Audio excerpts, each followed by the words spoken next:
I stood in my grandmother's crowded living room watching my entire family cluster around my sister Sarah like moths to a flame.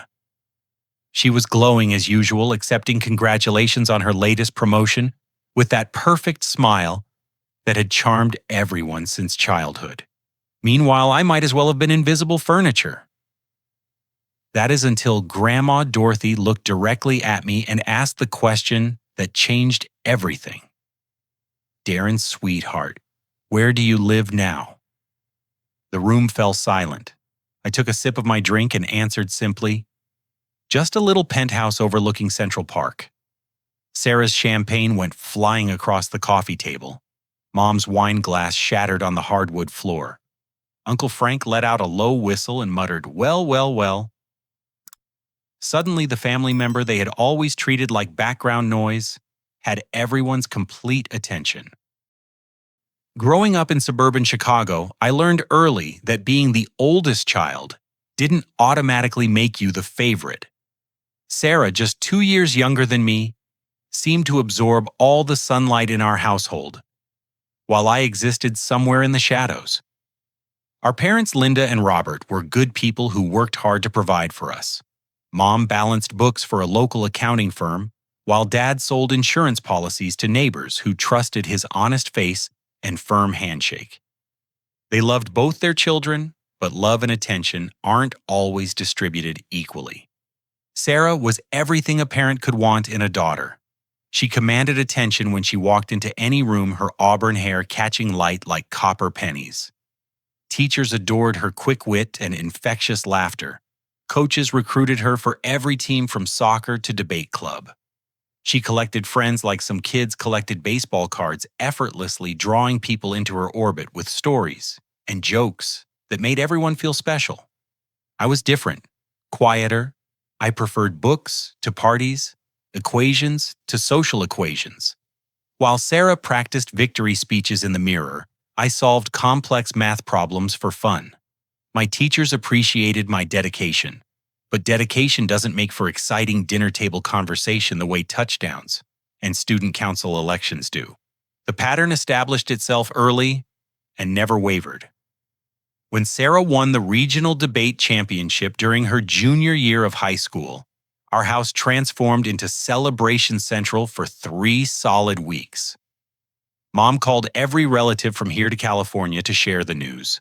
Dad printed copies of the local newspaper article and handed them out at work. Uncle Frank drove over specially to take Sarah out for victory ice cream, telling everyone at the parlor about his brilliant niece. That same week, I won the state science fair with a project analyzing water purification methods for developing countries. The ceremony was scheduled for a Thursday evening at the convention center downtown. I mentioned it casually at breakfast, assuming my parents would want to attend. Mom was on the phone coordinating Sarah's celebration party details. Dad was reading Sarah's newspaper clipping for the dozenth time. Neither one looked up when I spoke. Thursday evening came and went. I accepted my award in front of a room full of strangers, shook hands with judges who praised my innovative approach, and posed for photos that no one in my family would ever see. When I got home that night carrying my trophy, I found the living room packed with relatives celebrating Sarah's achievement from the previous weekend. Aunt Margaret was there with her famous chocolate cake. Cousin Jake had driven in from Milwaukee. Even Mrs. Patterson from next door had stopped by to congratulate our family on raising such a remarkable young woman. I slipped upstairs to my bedroom and placed the state championship trophy on my desk right next to the Regional Science Fair Award from 6th grade and the Math Olympiad certificate from 8th grade, a collection of achievements that no one had ever noticed or celebrated. I told myself it didn't matter. Recognition from strangers was enough. Academic success was its own reward. But 17-year-old hearts aren't always logical, and mine felt heavier than it should have that night.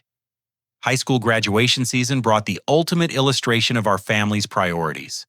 Sarah received a full academic scholarship to Northwestern University, complete with honors program acceptance, and a personal letter from the dean praising her application essay. The celebration lasted an entire month. Dad grilled burgers for a backyard party that drew half the neighborhood. Mom commissioned a custom cake from the fancy bakery downtown. Uncle Frank gave a toast that brought tears to everyone's eyes about Sarah's bright future and limitless potential. 3 weeks later, I received my acceptance letter from MIT along with notification of a partial academic scholarship covering 60% of tuition costs. I had worked toward this goal for 4 years, maintaining a perfect GPA while taking every advanced placement course our school offered. MIT represented the pinnacle of academic achievement in mathematics and science. Getting accepted meant joining the ranks of Nobel Prize winners and industry revolutionaries. When I shared my news at dinner that night, the response was notably different. Mom's first question was about the remaining tuition costs. Dad wondered aloud whether we could afford the out-of-state fees. Uncle Frank, who happened to be visiting, shook his head sympathetically and said, "College is so expensive these days. Thank goodness Sarah got that full ride, huh?" The conversation quickly shifted back to Sarah's upcoming orientation week and dormitory shopping list. No party, no cake, no neighbors called over to celebrate. Just worried discussions about financial aid applications and student loan interest rates. I understood the practical concerns, but understanding didn't ease the sting of watching my biggest achievement get reduced to a budget problem while Sarah's success launched a month-long festival. The final nail in the coffin of my childhood illusions came during Sarah's high school graduation party. Our backyard was decorated with streamers and balloons. Tables groaned under the weight of potluck dishes brought by friends and family members eager to honor our local celebrity. I helped Mom serve drinks, and Dad flipped burgers, playing the role of supportive older brother, while Sarah held court on the back deck. I was refilling the ice bucket when I heard Dad talking to Uncle Frank and Aunt Margaret near the garage. They thought they were speaking quietly, but sound carries differently in evening air than people realize. "We're so proud to have one successful child," Dad was saying, his voice warm with satisfaction. "Sarah's going places. Northwestern, then probably graduate school, maybe law or business. Sky's the limit for that girl." Uncle Frank nodded enthusiastically. "She's got that special spark. You know, some kids are just born winners." "What about Darren?" Aunt Margaret asked. "MIT is impressive too." Dad sighed heavily. "Darren's a good kid. Smart as a whip, don't get me wrong. But he's more the steady, reliable type. We'll see how he handles the pressure of a place like MIT. Honestly, I'm not sure he has what it takes for that level of competition." Uncle Frank laughed and slapped Dad on the back. "Don't worry, Bob. Every family needs a steady, reliable one too. Not everyone can be the superstar. Darren will find his place, probably something nice and stable in accounting or teaching. Nothing wrong with a quiet life." They were talking about me like I was destined for mediocrity. Like my acceptance to one of the world's most prestigious universities was somehow less meaningful than Sarah's scholarship to a good state school. I stood there holding a bucket of ice, feeling my face burn with humiliation and anger that I couldn't express to anyone. That night, lying in my childhood bed, for one of the last times I made a promise to myself. Someday, somehow, I would prove them wrong. Not to hurt them or show them up, but to show them who I really was, underneath their assumptions and blind spots. I had no idea that promise would take 15 years to keep, or that when the moment finally came, it would happen in the exact same house where I first felt invisible. 15 years later, the family dynamic hadn't shifted 1 degree. If anything, time had calcified everyone's roles until they seemed permanent as concrete foundations. Sarah had evolved into everything everyone always predicted she would become, while I had apparently confirmed their expectations of steady mediocrity. At least that's what they believed. Sarah's adult life played out like a carefully choreographed success story. After Northwestern, she landed a coveted position at Brennan and Associates, one of Chicago's most prestigious advertising agencies. Her natural charisma translated perfectly into marketing campaigns that won industry awards and client praise. Within 7 years, She had climbed from junior account executive to marketing director, commanding a team of 12 and earning a salary that allowed her to live in a converted loft in Lincoln Park. Her social media presence was a masterclass in personal branding. Instagram photos showed her at gallery openings, charity fundraisers, and exclusive restaurants. LinkedIn posts about industry conferences and professional achievements drew hundreds of likes from colleagues and former classmates. Facebook albums documented vacations to Tuscany and weekend trips to wine country with her circle of successful friends. The family followed her digital life like a soap opera they couldn't miss. Mom shared Sarah's posts, religiously adding comments like, "So proud of my successful daughter." Dad showed her LinkedIn updates to customers at the insurance office, beaming as he explained her latest promotion. Uncle Frank kept printed copies of articles that mentioned her campaigns, distributing them at family gatherings like trading cards. 6 months ago, Sarah's success story added its most exciting chapter yet. She got engaged to Brandon Mitchell, a corporate lawyer, whose family name appeared on buildings downtown and whose trust fund meant money would never be a concern. The engagement party at our parents' house drew every relative within driving distance, plus family friends who hadn't attended our gatherings in years, but couldn't resist witnessing Sarah's fairy tale continue. Brandon was exactly the type of man everyone expected Sarah to choose. Tall, confident, with the kind of easy smile that came from never doubting you belonged in any room you entered. His handshake was firm, his conversation peppered with references to exclusive clubs and expensive hobbies. When he talked about their upcoming European honeymoon, you could practically see dollar signs dancing in Uncle Frank's eyes. During the party, I found myself playing my usual role as the supportive family member who helped serve drinks and clean up plates, while Sarah sparkled in the center of attention. I had flown in from New York specifically for the celebration, taking time off work that I could barely spare. My gift, a handcrafted jewelry box from a Manhattan artisan, cost more than most people spent on wedding presents, but it got lost among the pile of expensive offerings from Brandon's family and their social circle. The conversation that night followed predictable patterns. Everyone wanted to hear about Sarah and Brandon's wedding plans, their house hunting adventures, their career goals. When attention occasionally drifted my way, the questions were polite, but superficial. How was New York treating me? Was I staying warm in those harsh winters? Did I miss Chicago-style pizza? I mentioned casually that I had just returned from a business trip to London, thinking it might spark some interest in the work that was actually consuming my life. Uncle Frank perked up for a moment, then dismissed it with a wave of his hand. "Must be nice to travel for work, even if it's just boring business stuff," he said, already turning back toward Brandon's stories about ski trips to Aspen. Not like the glamorous travel Sarah gets to do with her campaigns. The evening's low point came when Sarah, radiant in an engagement dress that probably cost more than I spent on rent, decided to turn the spotlight on my personal life. "Darren, when are you going to settle down and find someone like I found Brandon?" she asked, with what I'm sure she thought was sisterly concern. "You're not getting any younger, and New York must be full of amazing women. Are you even trying to date seriously?"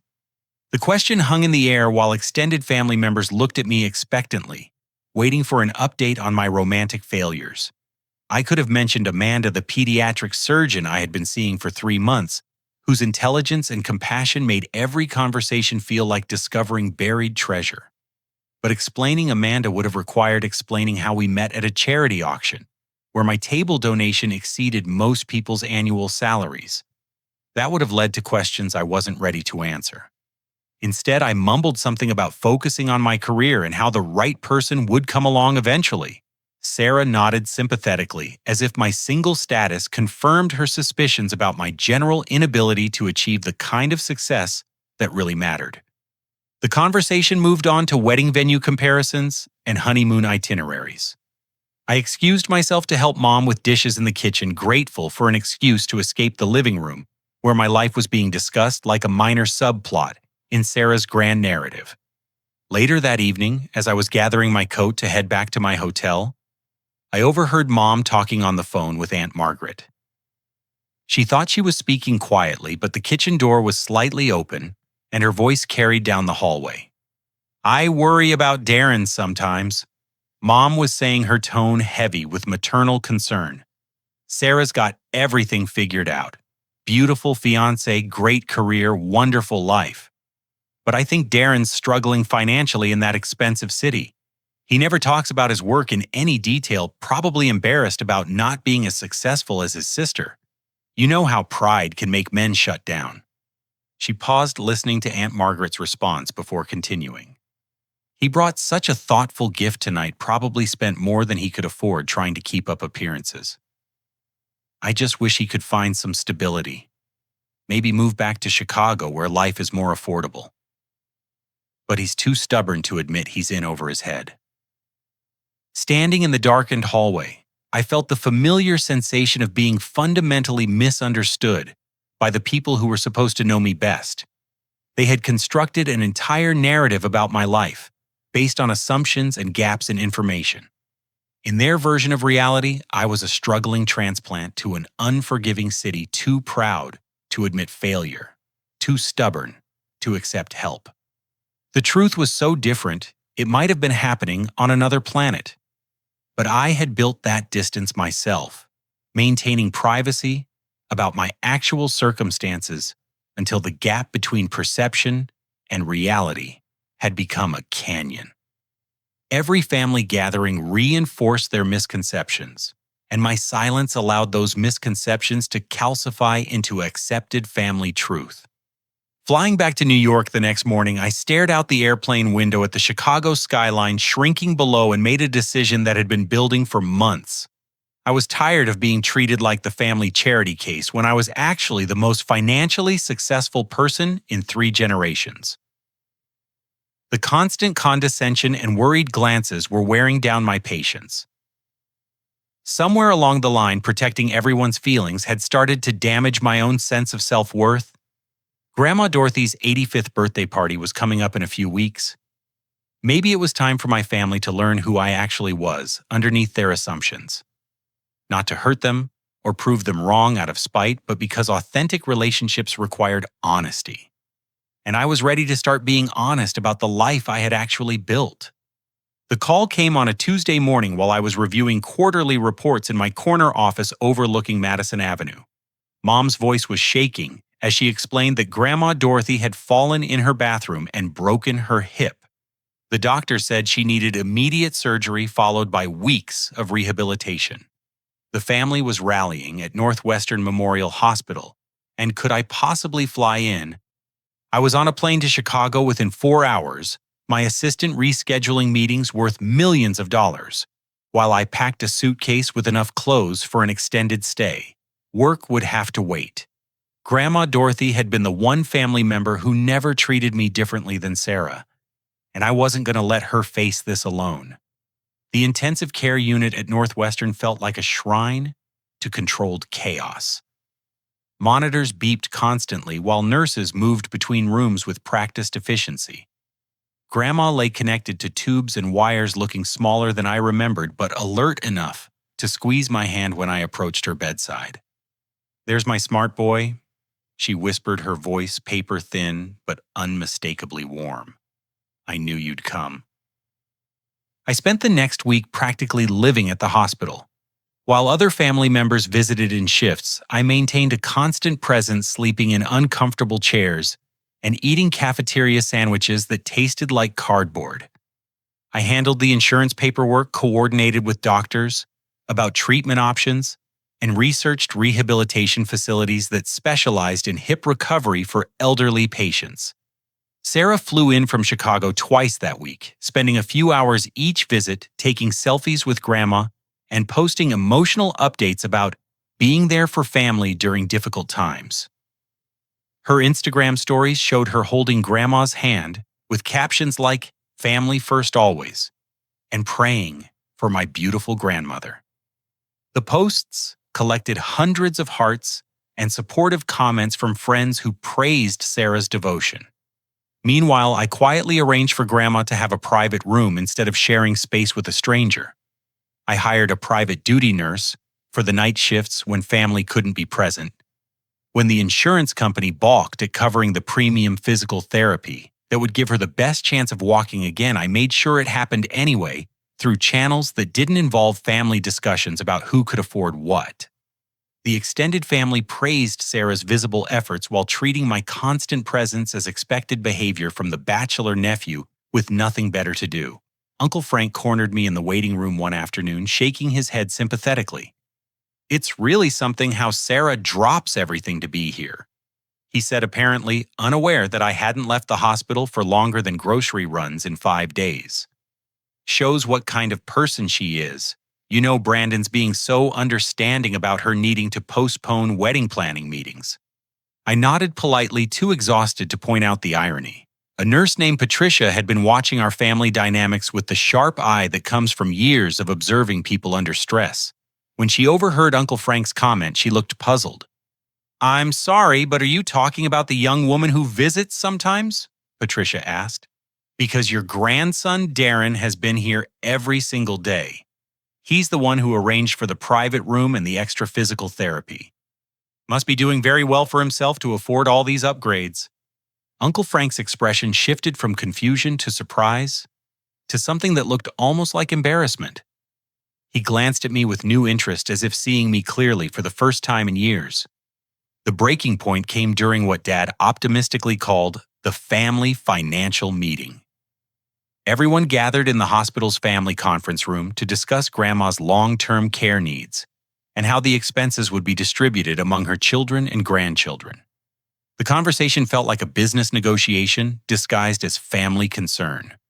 Uncle Frank took charge of the discussion with the authority of someone who had always been good with money. He spread financial documents across the conference table like a general planning battle strategy. Aunt Margaret took notes in a spiral notebook, her face serious with responsibility. Mom and Dad looked overwhelmed by the complexity of insurance forms and Medicare regulations. "Okay, let's be realistic about everyone's ability to contribute," Uncle Frank announced, adjusting his reading glasses. "We all want what's best for Mom, but we need to be smart about this financially." He looked around the table, making eye contact with each family member as he assigned roles based on his assumptions about our respective financial situations. "Margaret and I can handle the facility costs for the first 6 months," he continued. "Bob and Linda can cover the medical equipment and transportation. Sarah and Brandon should take the bigger expenses since they're both doing so well career-wise." Then his gaze settled on me with what he probably thought was understanding sympathy. "Darren, buddy, we know you're doing your best out there in New York, but realistically, we can't expect you to match what the others can contribute. Maybe you could handle some of the smaller bills, medications, or something manageable on a normal salary." Sarah nodded enthusiastically, apparently relieved to have her starring role in the family financial rescue officially recognized. "Don't worry about the money, Darren," she said with the kind of patronizing kindness that made my teeth clench. "Brandon and I have this covered. I know New York is expensive when you're living on a regular salary. We're family, and family takes care of each other." The condescension was so thick, I could practically taste it. Here were people making assumptions about my ability to contribute to my own grandmother's care, people who had never asked about my actual financial situation or career progression. They had decided I was struggling based on my failure to broadcast my success, and now they were graciously offering to protect me from expenses I could have covered without checking my bank balance. Before I could respond, my phone started ringing with a call from my boss at the hedge fund. The deal I had been structuring before flying to Chicago was reaching a critical phase, and the client needed immediate input on a decision worth 8 figures to the firm. I excused myself from the family meeting and stepped into the hallway to handle the crisis. 25 minutes later, I returned to find the family discussion had moved on to logistics about rehabilitation schedules and visitation rotations. As I sat down, I caught the tail end of a conversation between Sarah and cousin Jake that stopped me cold. "Honestly, sometimes I feel bad for Darren," Sarah was saying, her voice filled with what sounded like genuine sympathy. "He tries so hard to keep up with everyone, but he's just not built for success like some people are. It's not his fault, really. We can't all be natural winners." Jake nodded thoughtfully. Yeah, I always wondered if he resented you for being the successful one. Must be tough being the older sibling who gets overshadowed. I worry he'll always struggle, Sarah continued, apparently unaware that I had returned. He's smart enough, but he doesn't have that killer instinct you need to really make it in business. I just hope he doesn't end up bitter about how things turned out. Sitting there listening to my own sister discuss my supposed failures and limitations, I felt something fundamental shift inside my chest. These people who claimed to love and support me had constructed an elaborate fantasy about my inadequacies. They were so convinced of my mediocrity that they felt comfortable discussing it like accepted fact, while I sat 20 feet away. That night, alone in my childhood bedroom at my parents' house, I stared at the ceiling and replayed 15 years of similar conversations and assumptions. I thought about all the times I had bitten my tongue, all the condescending comments I had absorbed, all the worried looks and sympathetic gestures from people who saw me as their family's cautionary tale. I was tired of being misunderstood, tired of being underestimated, tired of protecting everyone else's comfort at the expense of my own dignity. Most of all, I was tired of hiding who I had actually become, because I was afraid of seeming like I was showing off.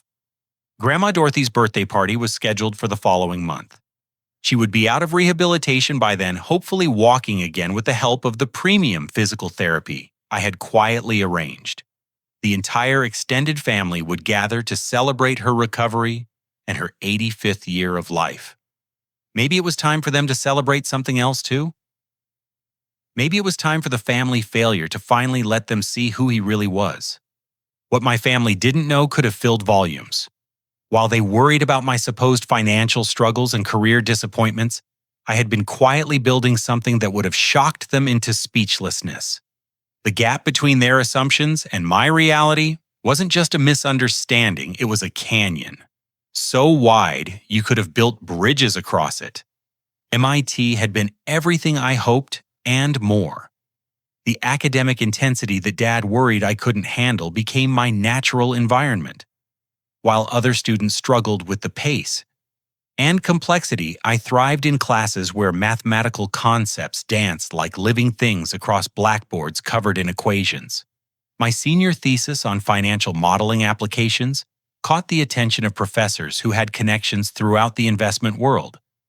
3 months before graduation, a recruiter from Goldman Sachs offered me a position as a junior quantitative analyst with a starting salary that exceeded my parents' combined income.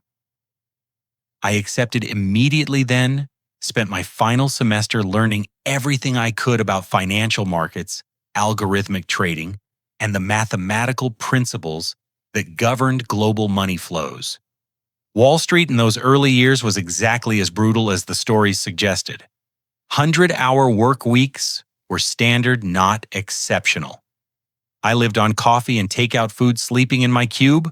When deals required overnight sessions, showering at the company gym before client meetings.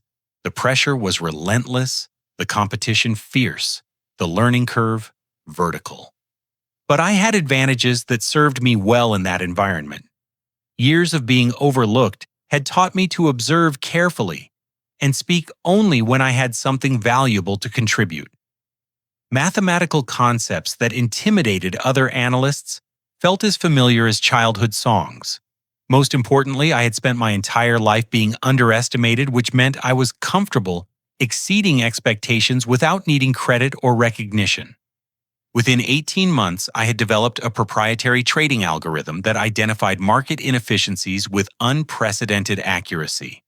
The system generated $17 million in profit during its first quarter of implementation. Senior partners who hadn't known my name suddenly wanted me in their meetings. Headhunters started calling with offers from competing firms. When Blackstone Ventures offered me a position as senior quantitative analyst with a salary that jumped to 7 figures, I accepted without hesitation. The move came with equity participation, which meant my compensation was tied directly to the profits I generated for the fund. It was a bet on myself that paid off beyond my wildest projections. Blackstone specialized in identifying undervalued companies with strong fundamentals but poor market perception. My job was developing mathematical models that predicted which struggling firms had the potential for dramatic turnarounds. When our analysis proved correct, the returns were spectacular. When we were wrong, the sophisticated hedging strategies I designed minimized losses. 5 years into my tenure at Blackstone, my models had generated over $200 million in profits for the fund. My personal net worth had climbed into eight-figure territory, not including the equity stakes that would vest over the coming decade. I owned a diversified portfolio of real estate stocks, bonds, and alternative investments that most financial advisors only dreamed about managing. The penthouse apartment overlooking Central Park represented the culmination of years of patient wealth building. When it came on the market 18 months ago, I had been searching for something that reflected who I had become rather than where I came from. The 32nd floor corner unit offered panoramic views of Manhattan that changed with every season, every time of day, every shift in weather patterns. $4 million seemed reasonable for 4 bedrooms, 4 bathrooms, a private elevator, and roof access to the building's garden terrace. I paid cash to avoid financing complications, then hired an interior designer whose client list included Fortune 500 executives and entertainment industry celebrities. The result was a sophisticated space that balanced modern elegance with personal comfort, featuring artwork from emerging artists and furniture that looked like it belonged in architectural magazines. My professional reputation had expanded beyond Blackstone's walls. The Wall Street Journal featured me in their Rising Stars Under 35 profile series, describing my algorithmic innovations as game-changing approaches to quantitative analysis that are reshaping how institutional investors evaluate opportunities. Industry conferences invited me to speak about mathematical modeling applications in volatile markets. Harvard Business School asked me to guest lecture in their advanced finance courses. MIT invited me back to speak at their alumni networking events. Forbes included me in their list of young professionals revolutionizing investment strategy, accompanied by a photo of me in my corner office, with Manhattan stretching out behind floor-to-ceiling windows. The money was extraordinary, but it wasn't the most meaningful measure of my success. What mattered more was the respect of peers who understood the complexity of what I did, the intellectual satisfaction of solving problems that challenged the brightest minds in finance, and the knowledge that my work was making real differences in the lives of people whose retirements and college funds depended on investment returns. My personal life had evolved too. Amanda entered my world 6 months ago at a charity auction benefiting pediatric cancer research. She was bidding on a dinner package while I was considering a vacation rental in the Hamptons that was being offered for a week-long stay. When the auctioneer announced my winning bid of $50,000 for the Hamptons house, Amanda turned around with raised eyebrows and an amused smile. Either you really love beach houses, or you're very committed to fighting childhood cancer, she said during the cocktail reception afterward. Amanda turned out to be both brilliant and beautiful, with the kind of confidence that came from saving children's lives as a pediatric surgeon at Mount Sinai Hospital. Our first date lasted 12 hours, beginning with dinner at a restaurant where reservations typically required 6 months' notice and ending with coffee and sunrise views from my penthouse terrace. She understood the demands of a high-pressure career, because her own work involved life-and-death decisions that left no room for error. We spent weekends exploring art galleries and trying restaurants that had earned James Beard Awards. She accompanied me to business events where her medical stories fascinated investment bankers who thought their deal stress was challenging until they heard about emergency surgeries on premature infants. 3 weeks before Grandma's birthday party, another opportunity presented itself that would have been unthinkable just a few years earlier. Marcus Wellington, a billionaire investor whose venture capital fund had launched dozens of technology companies, called personally to offer me the CEO position at his newest portfolio company. Fintech revolution was developing cryptocurrency trading platforms with artificial intelligence components that could democratize sophisticated investment strategies. The startup already had $60 million in funding committed with plans to raise an additional $100 million within 18 months. My role would involve leading a team of 50 engineers and analysts while setting strategic direction for a company that could reshape how ordinary investors accessed institutional-level financial tools. The offer was staggering $5 million in annual salary plus equity stakes that could be worth hundreds of millions if the company succeeded. More importantly, it represented recognition as a leader in an industry where most people spent entire careers trying to prove themselves worthy of such responsibility. I accepted the position during a handshake meeting in Wellington's private dining room, agreeing to start the Monday after Grandma Dorothy's birthday celebration. The timing felt symbolic. I would spend one final weekend as the family member everyone worried about, then begin a new chapter as the CEO of a company that could revolutionize financial services for millions of people. The irony was almost overwhelming. While my family stressed about my supposed inability to afford contributions to Grandma's medical care, I was preparing to take a job that would make me one of the youngest CEOs in the financial technology sector. While they worried about my social life and career prospects, I was planning to bring Amanda to the birthday party and introduce her as the woman who had been sharing my life for months. Most of all, while they continued to see me as the family member who needed protection and sympathy, I was finally ready to show them who I had actually become during those years of comfortable invisibility. The only question remaining was how they would handle the revelation that their assumptions had been not just wrong, but spectacularly, almost comically incorrect. Grandma Dorothy's birthday party filled our family home with the kind of festive energy that only comes when multiple generations gather to celebrate someone everyone genuinely loves.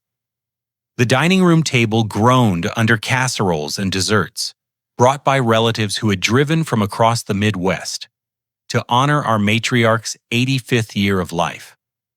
Balloons in her favorite purple and gold colors bobbed from chair backs, and someone had strung lights around the doorways that made everything feel warm and magical. Sarah arrived fashionably late with Brandon in tow, immediately transforming into the center of attention as naturally as water finding its level. She wore a designer dress that probably cost more than most people's monthly rent, her engagement ring, catching light from every angle as she gestured while talking. Within minutes, she had drawn a crowd of relatives eager to hear the latest updates about wedding plans and career achievements. The venue is absolutely perfect, she was explaining to Aunt Margaret and Cousin Jake, her voice bright with excitement. Overlooks Lake Michigan, seats 200, and the waiting list is usually 3 years, but Brandon's family has connections with the country club board. Uncle Frank raised his beer bottle in a toast. To Sarah and Brandon, proof that good things happen to good people. The group clinked glasses and bottles while Sarah beamed with the satisfaction of someone whose life was unfolding exactly according to plan. Brandon played his supporting role perfectly, sharing anecdotes about their European honeymoon itinerary that involved first-class flights and hotels where ordinary travelers could barely afford drinks at the bar. I arrived an hour later with Amanda introducing her simply as my friend from New York, without elaborating on our relationship or her impressive medical career. She looked stunning in an understated black dress that somehow managed to be both elegant and approachable. Her handshake was firm, her smile genuine, and her conversation intelligent enough to immediately capture attention from family members who weren't expecting depth from anyone I might bring to family gatherings. "So nice to meet everyone," Amanda said as I introduced her around the room. "Darren talks about his family constantly. I feel like I know you all already." Mom beamed with pleasure at having an attractive, articulate woman take interest in our family dynamics. Dad shook Amanda's hand with the kind of enthusiastic approval that suggested he was relieved to see evidence that his son's social life wasn't completely hopeless.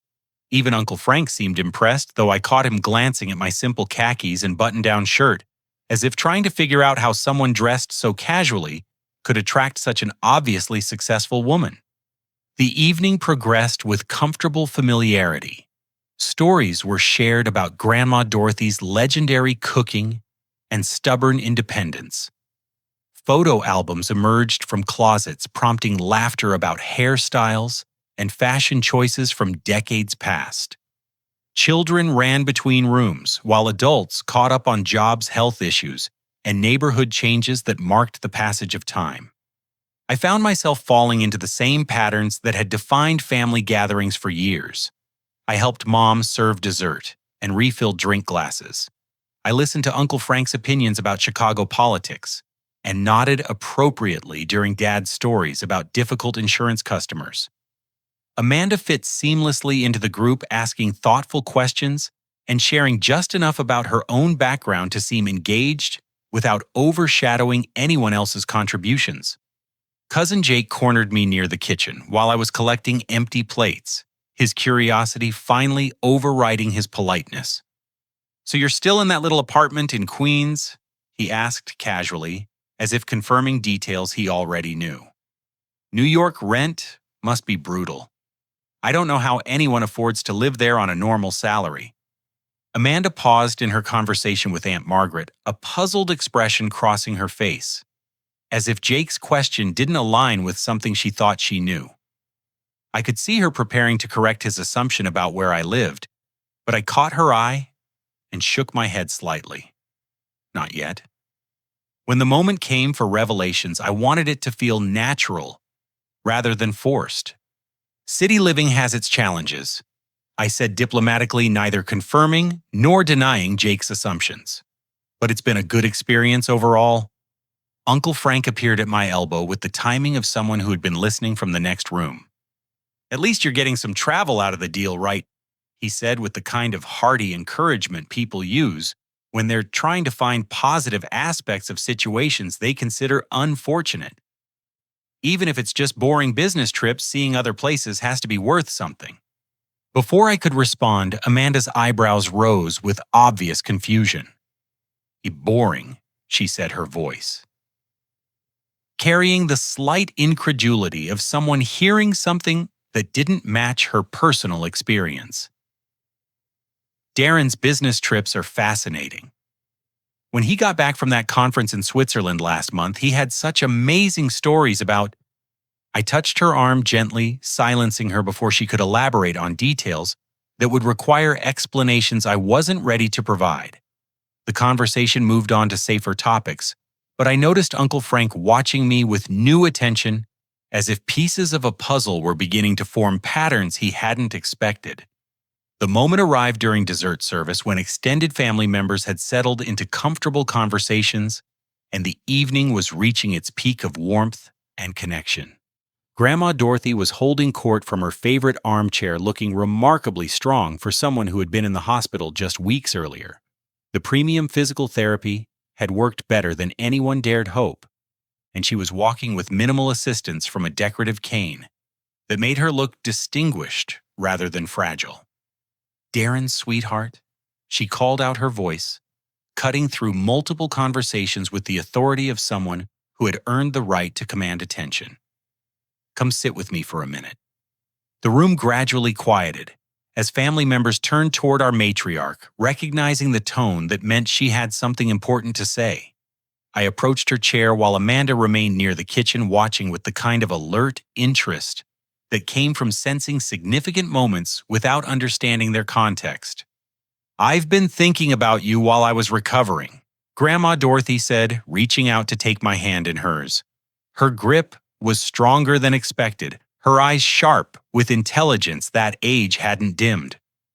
"All those days you spent at the hospital, all the arrangements you made, it meant more to me than you probably realize."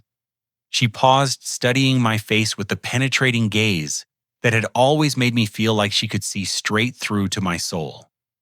"But I worry about you being so far from family," she continued, her voice carrying the weight of genuine concern. "New York is exciting, but it's no place to build a life all alone. Where exactly do you live now, honey?" I want to picture you somewhere safe and comfortable." The room fell completely silent. Every conversation stopped mid-sentence as relatives turned their attention toward what they expected to be another opportunity to worry about my living situation and offer sympathetic support for the challenges of expensive city life on a modest income. I looked around the room at faces I had known my entire life, people who loved me, but had never really seen me clearly. Mom wore her familiar expression of maternal concern. Dad looked ready to offer practical advice about financial planning. Sarah was watching with the kind of polite interest that suggested she was already prepared to follow up with helpful suggestions about more affordable neighborhoods or roommate options. Uncle Frank leaned forward expectantly, probably planning to share wisdom about budgeting strategies he had learned during his own young adult years. Cousin Jake held his beer bottle suspended halfway to his lips. Even Amanda was watching with curiosity, though her expression suggested she was anticipating an entirely different answer than everyone else expected. The moment stretched long enough for me to realize that this was it. This was the crossroads where I could continue protecting everyone's comfortable assumptions, or finally allow them to see the person I had actually become. No dramatics, no grand gestures, just simple honesty about the life I had been living while they worried about my struggles.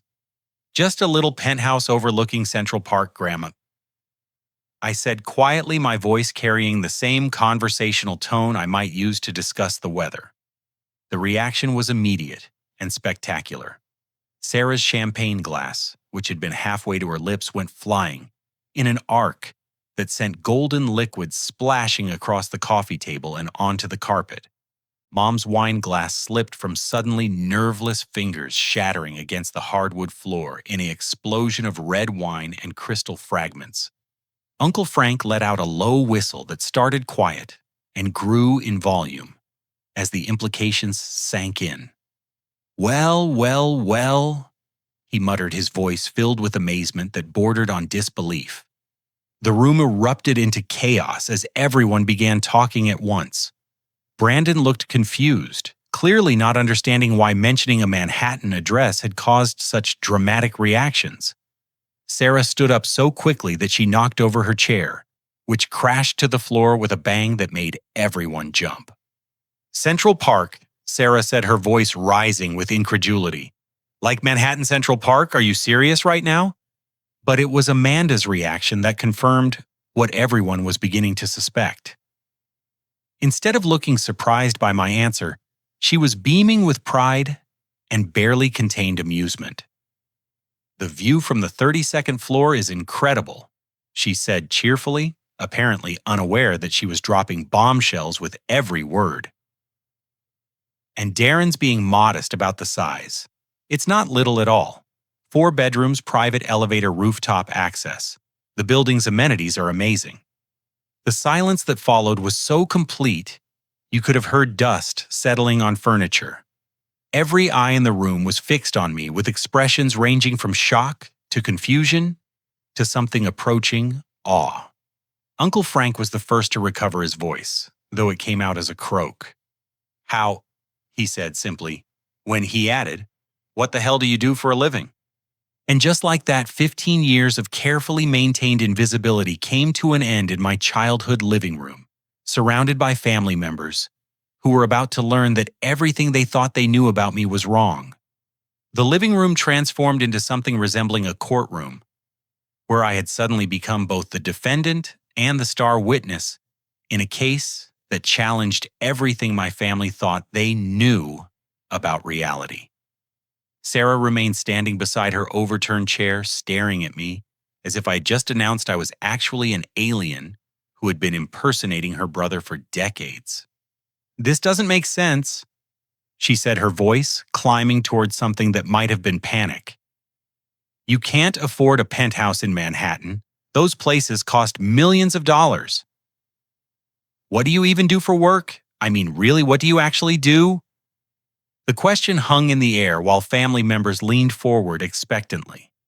For 15 years, they had accepted vague answers about financial analysis and consulting work, because the details seemed less important than their assumptions about my limited success. Now suddenly, specifics mattered more than anything else in the world. Quantitative analysis for hedge funds, I said, simply, watching their faces process information that didn't fit their established narrative. I develop mathematical models that predict market movements and identify investment opportunities. Algorithmic trading, risk assessment, portfolio optimization. Dad's eyebrows drew together in concentration as he tried to reconcile this explanation with his mental image of my career prospects. Like computer programming, he asked, hopefully grasping for something familiar in territory that felt completely foreign.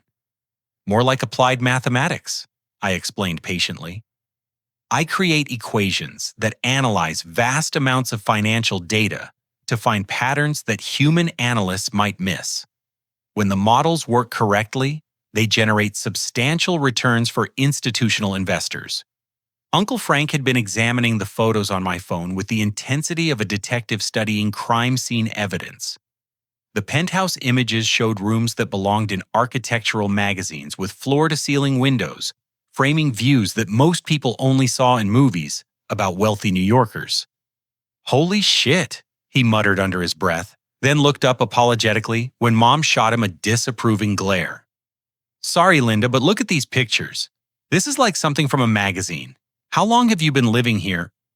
18 months. I answered, watching his mental calculations spin behind his eyes. "I bought it when the previous owner needed to relocate quickly for work. Sometimes timing works in your favor." Sarah sank back into her chair with a thud that suggested her legs had stopped supporting her weight. "Bought?" she repeated weakly. "You bought a penthouse overlooking Central Park. How much money do you make?" The question everyone was thinking but hadn't dared ask directly. I considered my options for answering without seeming like I was bragging or showing off. Simple honesty seemed like the best approach. "Enough," I said diplomatically. "Financial services can be lucrative when you're good at it." Amanda was watching the family dynamics unfold with fascination, clearly entertained by seeing me navigate revelations that were rearranging everyone's understanding of reality. When she caught my eye, her expression suggested she thought my family's shock was both understandable and somewhat adorable. "You should tell them about the promotion," she said encouragingly, apparently unaware that each new piece of information was sending fresh shockwaves through the room. "Promotion?" Mom asked faintly, looking like someone who had been receiving too many surprises in rapid succession. I'd planned to save the CEO announcement for a quieter moment, but Amanda's enthusiasm made keeping it secret seem unnecessarily dramatic. "I'm starting a new position Monday morning," I explained, watching their faces carefully. Chief Executive Officer of a financial technology startup. We're developing trading platforms that use artificial intelligence to democratize sophisticated investment strategies. The silence that followed lasted long enough for me to hear the grandfather clock ticking in the hallway. Sarah's mouth opened and closed several times without producing sound, like a fish trying to breathe air. Brandon looked completely lost, clearly wondering how a family dinner had turned into a seminar about careers he had never heard of. CEO Dad finally managed his voice, carrying the same tone someone might use when learning that gravity had been reversed. "What's the salary?" Uncle Frank asked bluntly, abandoning any pretense of politeness in favor of satisfying burning curiosity. "Frank," Aunt Margaret hissed, elbowing him sharply in the ribs. "When what we're all thinking it," he protested, rubbing his side. "The kid just told us he's buying penthouses and becoming a CEO. I think normal family financial boundaries went out the window about 10 minutes ago." I looked around the room at faces filled with expressions I had never seen directed toward me before. Respect, amazement, and something that might have been awe had replaced the familiar mixture of sympathy and low expectations that had defined family interactions for as long as I could remember. $5 million annually plus equity participation, I said quietly, watching Uncle Frank's beer bottle freeze halfway to his lips. If the company succeeds, the equity could be worth considerably more. Sarah made a sound that might have been a laugh or might have been a sob.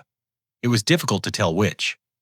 $5 million, she repeated slowly, as if testing whether the words sounded real when spoken aloud. Per year. You make $5 million per year. Starting Monday. I confirmed. Cousin Jake had been unusually quiet during the revelations, but now he cleared his throat with obvious embarrassment. All those times we talked about helping with money, he said, his voice heavy with mortification. All the times Uncle Frank and I offered to lend you cash for emergencies or help with rent. I appreciated the offers, I said honestly. They came from good hearts, even if they weren't necessary. Mom was staring at me like she was seeing a stranger wearing her son's face. When she finally spoke, her voice was barely above a whisper. Why didn't you tell us all these years we worried about you struggling financially, and you were actually successful, I finished for her. More successful than anyone in the family had ever been, but nobody asked about specifics, and I didn't want to seem like I was showing off. Uncle Frank set down his beer bottle with the careful precision of someone whose hands weren't entirely steady. That watch you're wearing? He said, slowly pointing at the timepiece I had bought myself as a gift for closing a particularly difficult deal. How much did that cost? I glanced down at the understated luxury watch that I had chosen specifically because it didn't scream wealth to casual observers. About as much as your car, I admitted. I drive a BMW, he said weakly. I know.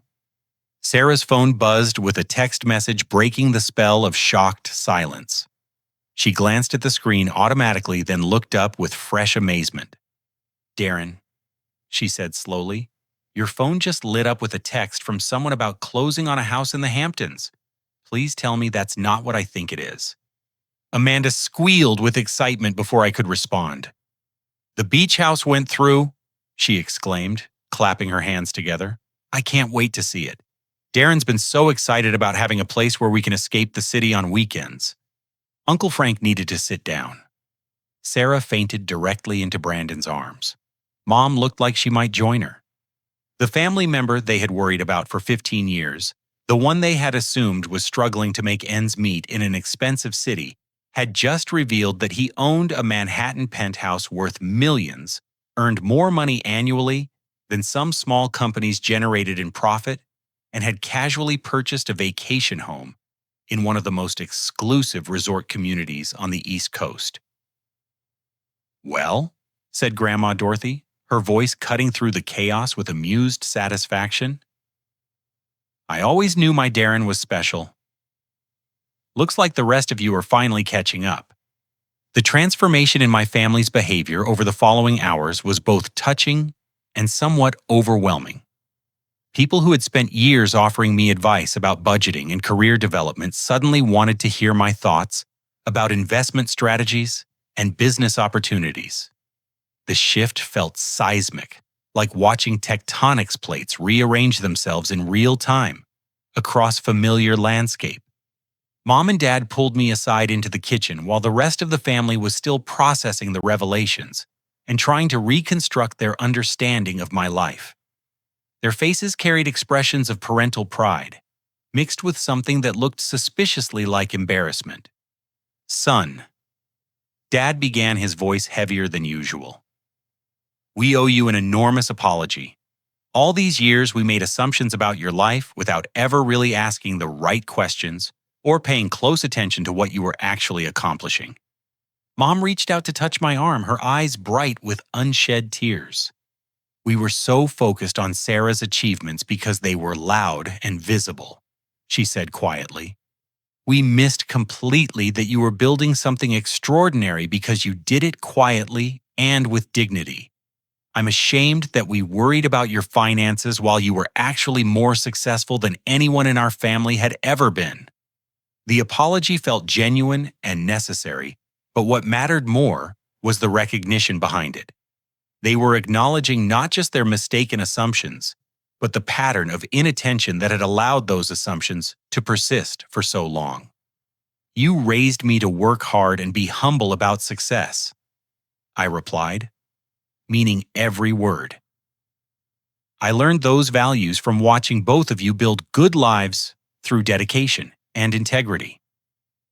Maybe I took the humility part too far, but the foundation you gave me made everything else possible.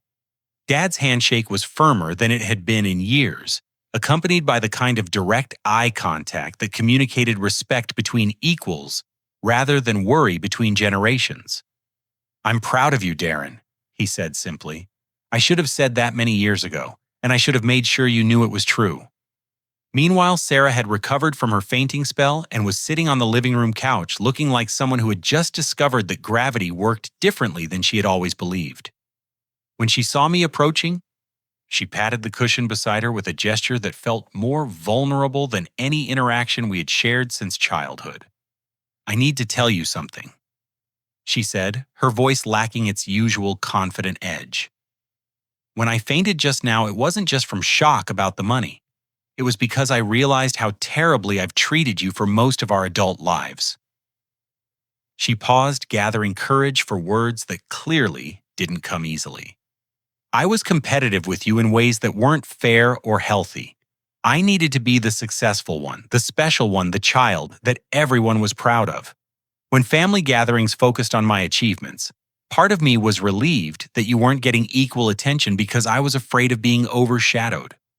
Her honesty was startling and painful and ultimately healing. "I made myself feel better about my own insecurities by telling myself that you weren't as ambitious or capable as I was," she continued. "It was easier than admitting I was scared that my little brother might actually be more talented than me." "I'm sorry, Darren. I'm really truly sorry for years of treating you like you were less important than me." The apology opened floodgates that had been sealed for decades. For the first time since we were children, we talked honestly about sibling dynamics and family pressures and the ways that competition had damaged our relationship without either of us acknowledging it directly. "I never wanted to compete with you," I told her truthfully. "I just wanted to be seen as equally valuable in different ways. You're brilliant at connecting with people and building relationships and inspiring teams. Those are incredible talents that I've always admired. I wish we could have celebrated both of our strengths instead of treating success like a zero-sum game." Sarah wiped tears from her eyes with the back of her hand, smearing mascara in ways that somehow made her look more genuine than she had in years. "Can we start over?" she asked hopefully. "Can we figure out how to be siblings who support each other instead of siblings who compete with each other?" The conversation felt like emotional surgery, painful, but necessary for healing wounds that had been infected for too long. When we hugged, it was the first time physical affection between us had felt completely authentic since we were teenagers. Uncle Frank had spent the evening alternating between studying the penthouse photos and shaking his head in amazement. When he finally approached me, his expression carried the sheepish look of someone preparing to eat a substantial amount of crow. "I was easy kid," he said, extending his hand for what felt like a completely new kind of handshake. "I owe you apologies for about 15 years' worth of condescending comments and unsolicited advice. I treated you like a charity case when you were actually the most successful person in 3 generations of our family." His embarrassment was so obvious that I almost felt bad for him. "You meant well," I said diplomatically. Everyone was trying to be supportive in their own way. Maybe, he conceded, but support should be based on understanding someone's actual situation, not on assumptions about their limitations.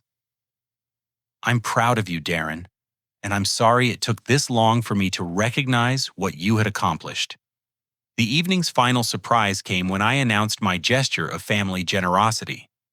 Sarah and Brandon's honeymoon plans had been modest, despite their combined income focused more on meaningful experiences than luxury accommodations.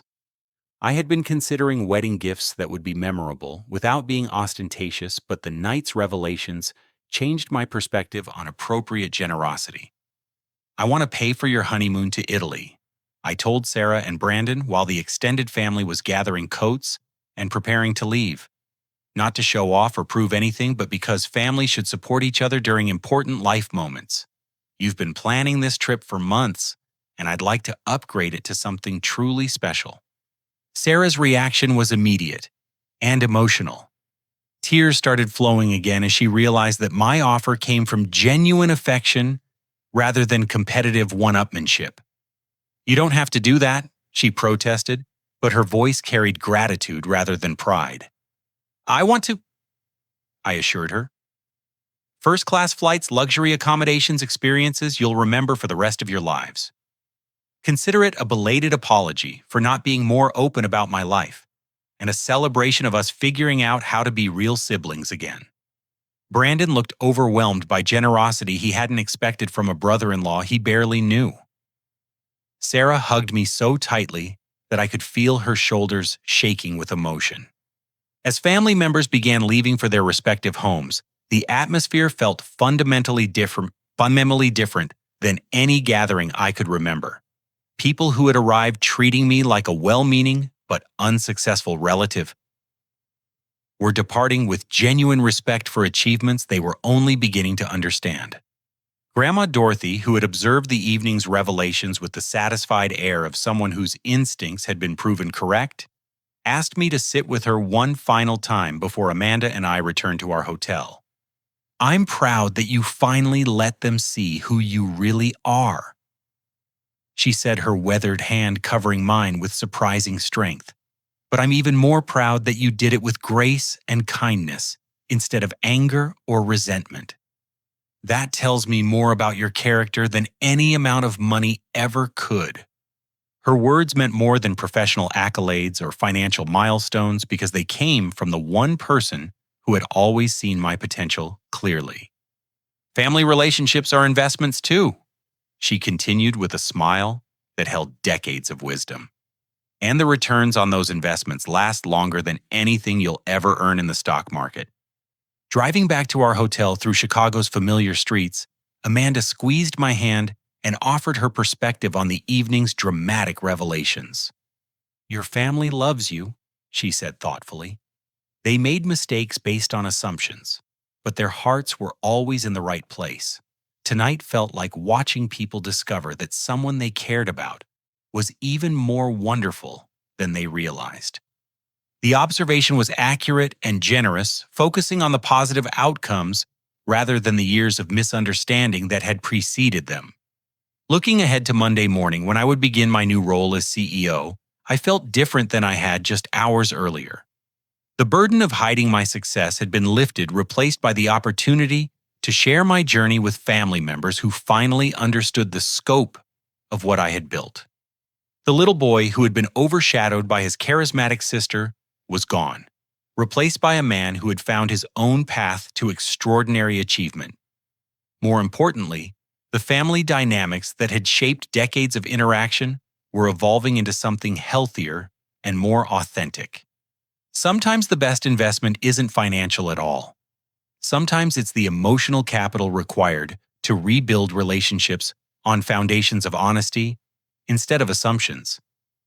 The returns on that investment can't be measured in dollars or percentages, but they enrich life in ways that compound daily. For the first time in 15 years, I was looking forward to the next family gathering, not as the relative everyone worried about, but as someone whose success had finally been recognized and whose place in the family had been fundamentally redefined. The transformation felt like coming home to a house that had been remodeled while I was away familiar, but improved in ways that made everything brighter. Have you ever had to hide parts of your success to protect other people's feelings, only to realize later that honesty might have been kinder for everyone involved? Sometimes the people who love us most need to see our true selves, even when it challenges their assumptions about who we're supposed to be. If this story resonated with your own experiences of family dynamics and personal achievement, I'd love to hear your thoughts in the comments below. Have you ever been underestimated by people who cared about you? How did you handle the balance between humility and authenticity? Please like this story if it touched your heart Subscribe for more real-life tales about overcoming family expectations, and share it with someone who might need to hear that their quiet success is just as valuable as anyone else's loud achievements. Thank you for listening to my journey, and remember that your own path to success is valid, regardless of whether others recognize it immediately.